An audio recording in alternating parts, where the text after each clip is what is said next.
live in an age of total connection, yet we've never been further from ourselves. We are reachable 24/7, drowning in a constant stream of messages, notifications, and other people's voices. But there is an uncomfortable truth we tend to ignore. If you cannot be alone, you are not free. You are a prisoner who needs company just to avoid hearing the sound of your own chains. In English, there are two words that describe opposite states of being alone. The first is loneliness, the pain of feeling isolated, a void we try to fix by filling every second with distractions. The second is solitude, an act of power. It's the ability to close the door on the world to reopen the door to your soul.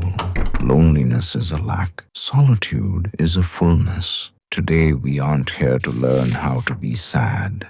We are here to learn how to be whole.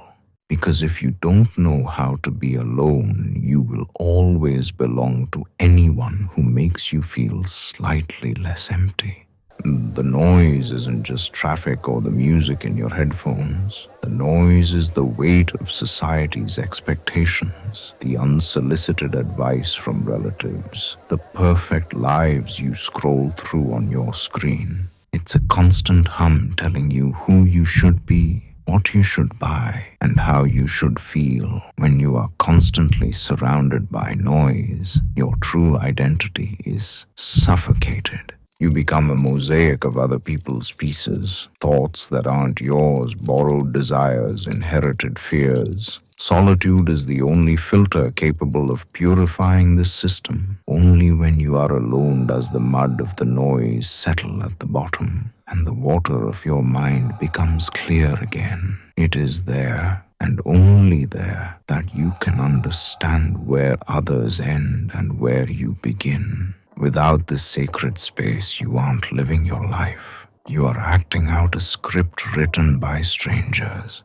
There is a silent danger in fearing solitude, social desperation. When you're afraid to be alone with your thoughts, you become vulnerable. Just to avoid that void, you end up accepting anyone into your life. You go to parties where you don't feel comfortable, you laugh at jokes you don't find funny. And most importantly, you surround yourself with toxic people. Toxic people love those who fear solitude because they know you'll tolerate their egoism just to avoid being left alone. These relationships act like anesthesia. They distract you from your inner discomfort, but they poison you, pushing you further from your true self. Listen closely. If you start losing people on your journey toward yourself, don't be afraid. It's not a loss, it's a pruning. A tree cannot grow if dead branches steal its energy. Being surrounded by too many people is often just a way to hide. It is much better to have an empty room, or just 2 or 3 people who truly appreciate you, than a crowd that only loves the mask you wear.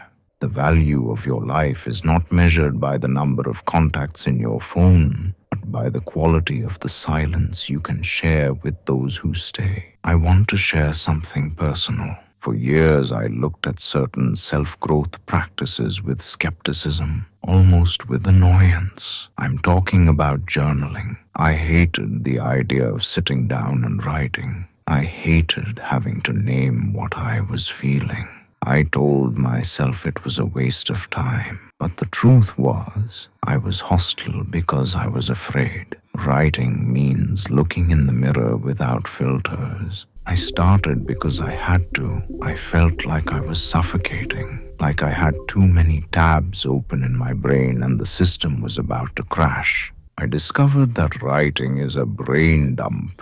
When you put an emotion on paper, it stops being a giant monster inside you and becomes a small object outside of you.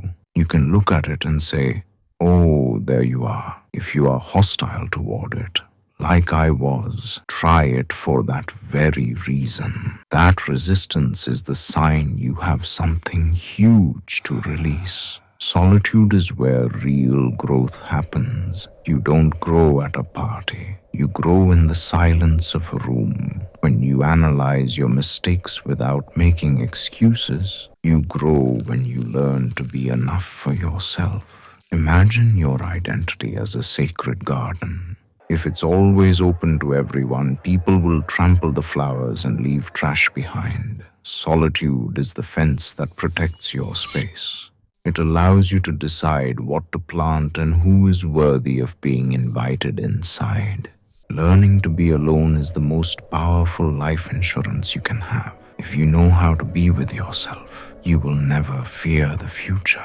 Don't run from yourself. The void you feel when you're alone is not a warning. It's a call to action.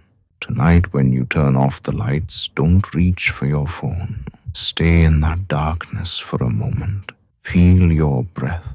That person you feel there in the dark is the only one who will walk with you until the very last second of your journey. Treat them well. Learn to enjoy their company. The world outside can wait.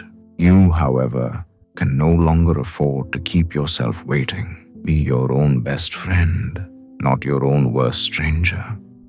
Good night.